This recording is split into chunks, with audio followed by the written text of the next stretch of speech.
Merci Aurélien d'être avec nous. Merci de m'avoir invité. Alors Aurélien est directeur de l'école de cirque de l'Athès de Buch, le Komono Circus, et également organisateur de festivals. Oui, tout à fait. Il est également intermittent du spectacle. Puisque artiste depuis des années. Voilà. Alors on va commencer d'abord par une première question qui va peut-être vous aiguiller un peu pour tous ceux qui ne connaissent pas trop le milieu du spectacle et des intermittents. Donc Aurélien, est-ce que tu peux nous dire qu'est-ce qu'un intermittent du spectacle? Quel est ce statut? Ce sont tous les artistes et tous les techniciens du spectacle. Au niveau national, ça représente un peu plus de 300 000 personnes. Parmi ces 300 000 personnes, il y en a 120 000 qui, l'année dernière, ont travaillé plus de 507 heures. De travailler 507 heures ou plus leur permet de bénéficier d'un système d'assurance chômage après pendant un an. Donc c'est un système d'assurance chômage qui est spécifique pour un emploi spécifique parce qu'on imagine bien qu'il y a de la discontinuité dans ce type d'emploi. D'accord. Et alors, pour ceux qui ne le savent pas, qui sont-ils autour de nous?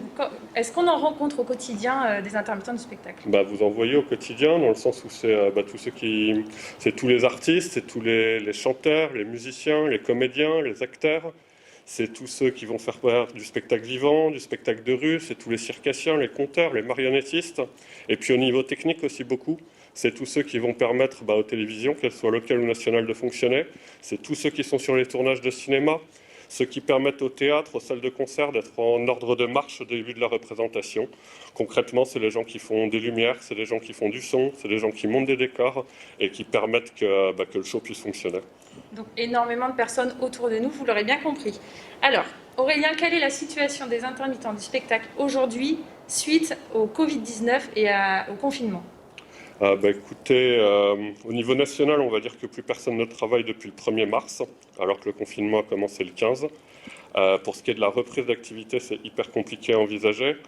Le Premier ministre a annoncé que jusqu'au 2 juin, à minima, tous les rassemblements de plus de 10 personnes seraient interdits.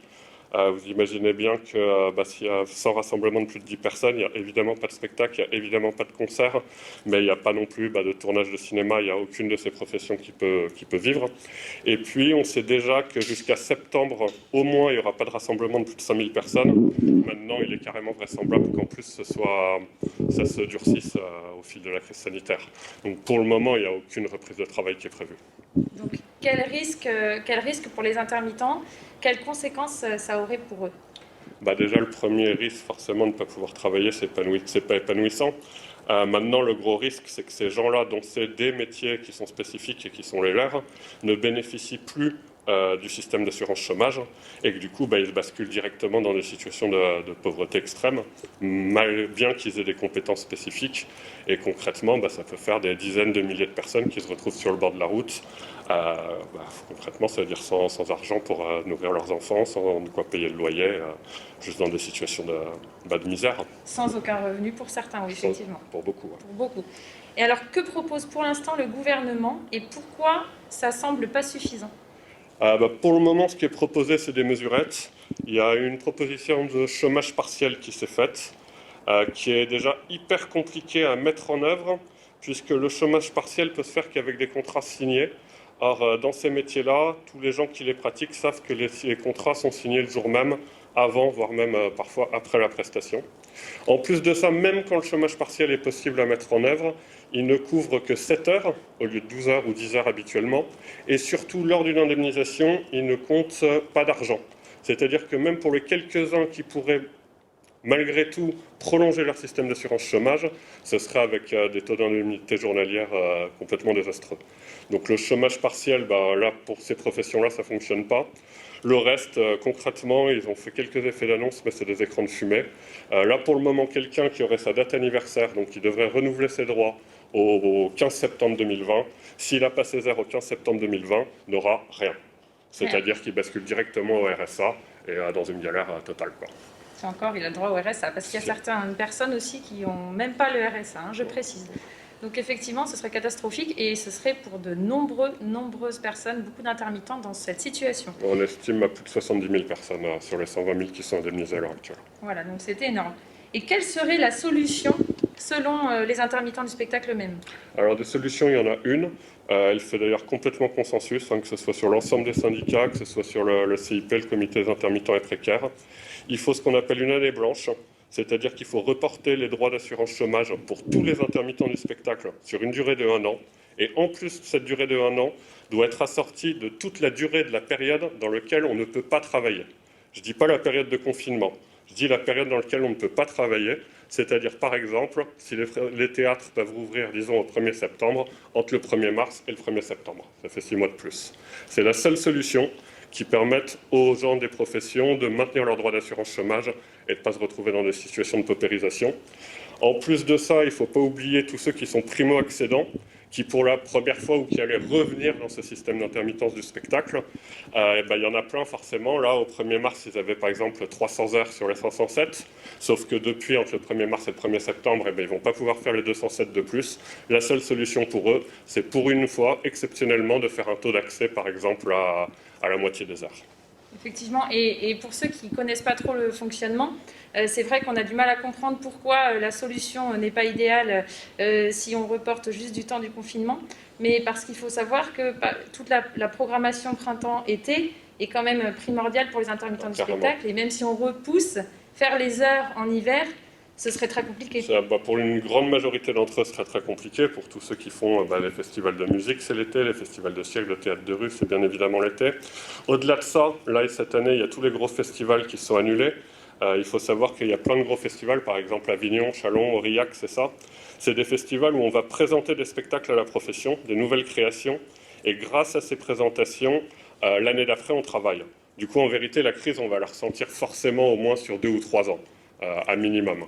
Bon, après, voilà, c'est une crise sanitaire, mais il faut juste sauver ces gens-là. Effectivement. Alors, justement, pour les sauver, pourquoi est-ce si important de soutenir les intermittents du spectacle et qu'est-ce qu'on peut faire ?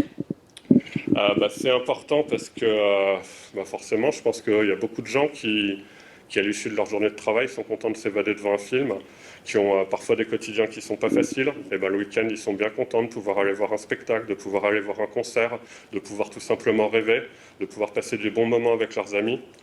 Comment les aider ? À l'heure actuelle, ce n'est pas possible d'aller les aider dans la rue.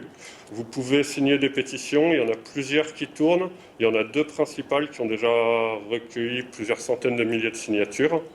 Vous pouvez aussi, par exemple, renoncer à votre possibilité de vous faire rembourser la billetterie des places de concert si vous aviez prévu des concerts durant la période de confinement. Et puis vous pouvez aussi en parler autour de vous et essayer de sensibiliser les gens le plus possible sur ce problème. Effectivement, et on voit bien qu'on ne peut pas vivre sans l'art et sans la culture. On est tous complètement addicts et au quotidien à rien qu'écouter de la musique, et effectivement regarder des films, etc. Même ceux qui ne vont pas voir de spectacle, ils ont besoin de la culture et donc des intermittents du spectacle. Donc on va tout faire pour les soutenir. Et merci Aurélien d'avoir répondu précisément à nos questions. Après, je voudrais dire que ce qui doit être défendu, il faut que le défende pour tous. C'est-à-dire qu'il y a tous les intermittents du spectacle, mais il y a plein de gens qui sont dans une situation d'intermittence du travail. Par exemple, quelqu'un qui cuisinerait au Festival de Cannes, il est bien évident que la ville de Cannes n'a pas besoin de lui à l'année. Et tous ces gens-là, eux aussi, se retrouvent dans des situations désastreuses.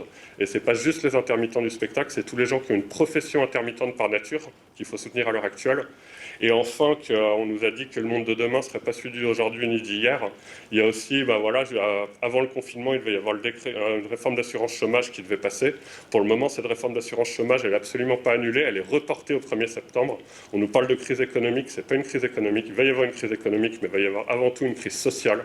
Et si cette réforme d'assurance chômage passe, pour le coup, c'est des millions de personnes qui vont voir leurs indemnités divisées par 2, par 3, par 5, et qui vont se retrouver juste dans des situations dramatiques.